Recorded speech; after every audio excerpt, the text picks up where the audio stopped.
नमस्कार मित्रांनो, आपण गायीवरती जी ट्रीटमेंट केली होती तर त्या गायीवरचा आजचा 18वा दिवस आहे आणि 18व्या दिवशी ना जो सूट आहे का नाही अप्रतिम. म्हणजे जी घाण टाकत होते का नाही व्हाईट पस, जी मागच्या व्हिडिओमध्ये मी दाखवलं होतं की व्हाईट पस हा लार्ज क्वांटिटीमध्ये, आता तुम्हाला फोटो दाखवतो, व्हिडिओ दाखवतो की लार्ज क्वांटिटीमध्ये पडत होता. आणि हा व्हाईट पस आहे ना खूप डेंजर राहतो की जातच नाही.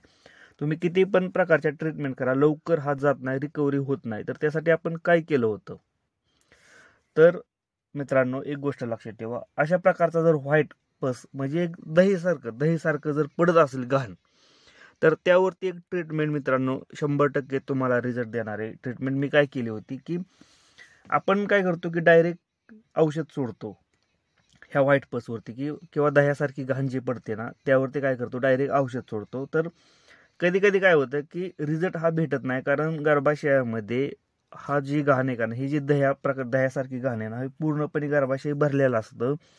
आणि यामुळं काय होतं की त्या औषधाचा रिझल्ट चांगल्या प्रकारे भेटत नाही. यासाठी आपल्याला काय करायचं आहे की पहिल्यांदा ती दही आहे जी गर्भाशयामध्ये जी व्हाईट कलरची घाण आहे ना, ती पहिल्यांदा धुवून काढायची. आता धुवून काढायला आपल्याला काय वापरलं पाहिजे, तर मी वापरलं होतं मेट्रोनायडाझोल आणि पॉव्हायडीन आयोडीन. ह्यावरती मी व्हिडिओ बनवलाय. साधारणतः 3 ते 4 दिवस मी कंटिन्यू डेली 60 ml डेली, बरं का मित्रांनो, 60 ml न हे क्लीन करायचो. साधारणतः पॉव्हायडीन आयोडीन मी 30 ml आणि मेट्रोनायडाझोल हे 30 ml मिक्स करायचो आणि गर्भाशयात सोडून द्यायचो. त्यामुळे काय झालं की जो व्हाईट पस आहे ना तो पूर्णपणे बाहेर निघून आला. जी घाण जी साठली होती ना गर्भाशयामधली, ती घाण पूर्णपणे निघून आली. आणि त्यानंतर 3 दिवस मी ट्रीटमेंट केली. 3 दिवसानंतर मित्रांनो मी लिनो आयो म्हणून मेडिकलमध्ये औषध भेटतं 60 ml, तर त्याचा वापर केला 2 दिवस. 2 दिवस मी 60-60 ml मी सोडलं मित्रांनो. आणि आज 18वा दिवस आहे. साधारणतः 6 तारखेला सोडलं होतं आणि आज 18 तारीख आहे, 17वा ते 18वा दिवस. तर तुम्हाला सांगतो की अप्रतिम रिझल्ट आलेला आहे. आणि शेवटच्या दिवशी म्हणजे मी दुसऱ्या दिवशी जे लिनो आयु सोडलं होतं ना, तर त्या टायमिंगला काय मॅटर होता की गर्भाशयावरती सूज असल्यामुळं मी तिथं ट्रीटमेंट केली होती. कॅडेस्टिन दिलं होतं 5 ml. एन्ड्रो जे की रेग्युलर वापरतात, एन्ड्रो 10% मधलं जे 10 ml दिलं होतं. आणि मेग्लुडाईन जे की सूजवरती काम करतं बऱ्याचशा टायमिंगला, जे मारते, जे सूज असते ना त्यावरती काम करतं, ते 10 ml दिलं होतं. यामुळे काय झालं की गायीच्या गर्भाशयावरची सूज पण गेली, इन्फेक्शन पण क्लिअर झालं मित्रांनो. आणि यावरती मी व्हिडिओ पण बनवला होता की ट्रीटमेंट मी काय दिली होती. आणि परत एकदा सांगतोय की अप्रतिम रिझल्ट भेटला ह्याचा मला. आता काल सोट टाकला गाय ना, साधारणतः मागच्या 8 दिवसापूर्वी सोट टाकला होता. तर दुधासारखा म्हणजे गाय हिटवर येण्याआधी जो सोट टाकते का नाही तसा सोट टाकला होता. त्याच टायमिंगला मला समजलं होतं की गायची पिशवी आता क्लिअर झालेली आहे. आणि आपण ट्रीटमेंट केल्यानंतर साधारणतः 2 दिवसानंतर गायीची घाण पडणं हे बंद झालं होतं पूर्णपणे. तर ट्रीटमेंट करताना एक गोष्ट नेहमी लक्षात घेणं गरजेचं आहे की ह्या ट्रीटमेंटमध्ये मला समजलं, जर गायीच्या गर्भाशयामध्ये जर पस हा जर मोठ्या प्रमाणात असेल आणि डेली गाय सकाळ संध्याकाळ बसल्यानंतर जर पस जर पडत असेल, तर गायची पिशवी पहिल्यांदा साफ करून घेणं गरजेचं असतं. साफ म्हणजे काय की तुम्ही डायरेक्ट कंपनीचं औषध आणून सोडू शकत नाही मित्रांनो. त्यासाठी आपल्याला त्या गायीच्या गर्भाशयामधनं घाण काढायची. म्हणजे सोप्या भाषेत सांगतो, जर आपल्याला जखम झाली आणि त्या जखमेमध्ये जर पू झाला, तर कधी पण तुम्ही बघा की डॉक्टर काय करतात, पहिल्यांदा ती जखम साफ करून घेतात. त्या जखमेमधला पू जे घाण आहे व्हाईट कलरची जी घाण निघते ना, जोपर्यंत निघते तोपर्यंत ते दाबत राहतात किंवा घाण काढतात. आणि नंतर आपल्याला त्याच्यावरती ड्रेसिंग करतात किंवा औषध सोडतात.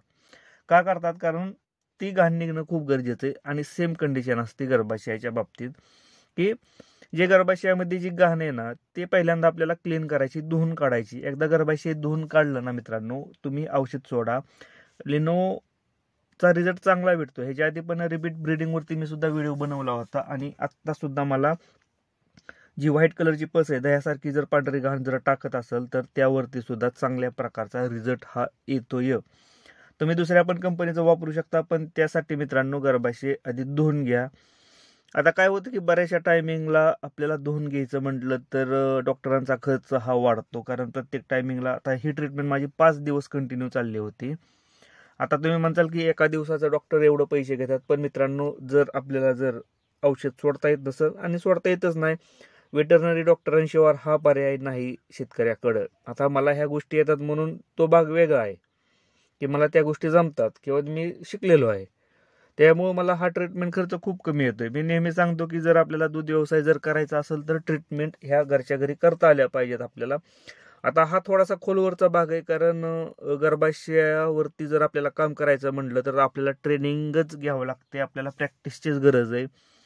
कारण नाजूक पार्ट आहे आणि सगळ्यात महत्त्वाचं म्हणजे गर्भाशय विषयी माहिती ही खूप क्रिटिकल राहते. आपल्याला गर्भाशय कशा प्रकारे असतं, त्याचं तोंड कसं असतं किंवा जे की आपण जे गण पास करतो ते कशा प्रकारे केले जाते यावरती खूप मेहनत घ्यावी लागते मित्रांनो. हे सहजासहजी भेटत नाही किंवा सहजासहजी तुम्ही करू शकत नाही. नॉर्मल शेतकरी हा करू शकत नाही ह्या गोष्टी. कारण जे नवीन डॉक्टर आहेत ना त्यांना विचारा जाऊन किती क्रिटिकल असतं, कारण त्यांच्या सुद्धा गण पास होत नाही त्या. मी सुद्धा खूप प्रॅक्टिस केली मित्रांनो, खूप टेक्निक वापरतो, यामुळे माझी गण पास होती. हा भाग वेगळा आहे की मी ट्रीटमेंट करतो. पण तुम्हाला एक गोष्ट सांगतो की जर आपल्याला जर येत नसेल तर चांगल्या डॉक्टरांचा सल्ला घ्या. आणि दुसरी गोष्ट म्हणजे काय की डॉक्टरांना ठरवून द्या की बाबा 4 ते 5 दिवस आपली ट्रीटमेंट चालणार आहे, तर यावरती मी औषधं आणतो, तर आपल्याला फक्त सोडण्यासाठी जे तुमचा जो चार्ज आहे तो घ्या फक्त. म्हणजे यामुळे काय होतं की दोघांचाही फायदा होतो, शेतकऱ्याचा पण फायदा झाला पाहिजे आणि डॉक्टरांचा सुद्धा फायदा झाला पाहिजे. अशा प्रकारे आपण नियोजन केलं पाहिजे गोट्यामध्ये. त्यासाठी पॉव्हायडीन, आयोडीन आणि मेट्रानायझोल जर तुम्ही जर आणून ठेवलं गोट्यामध्ये तर खूप खर्च कमी होईल, कारण त्याची किंमत मार्केटमध्ये स्वस्त राहते. जर डॉक्टरांना जर वापरलं तर तुम्हाला खर्च जास्त वाटणार आहे. पण मित्रांनो एक गोष्ट लक्षात असू द्या की ह्या ट्रीटमेंटशिवाय तुमची गाय 1-1.5 लाखाची गाय काहीच कामाची नाही. कारण जोपर्यंत गायची पिशवी व्यवस्थित होत नाही किंवा साफ होत नाही ना मित्रांनो ट्रीटमेंटशिवाय, तोपर्यंत त्या गायचा काही सुद्धा गोठ्यामध्ये उपयोग नाही. तुमची गाय हिटवर येणार नाही. हिटवर आली जरी घाण टाकणार आणि तुम्ही AI केलं की गाय राहणार नाही, गाय रिपीट होणार.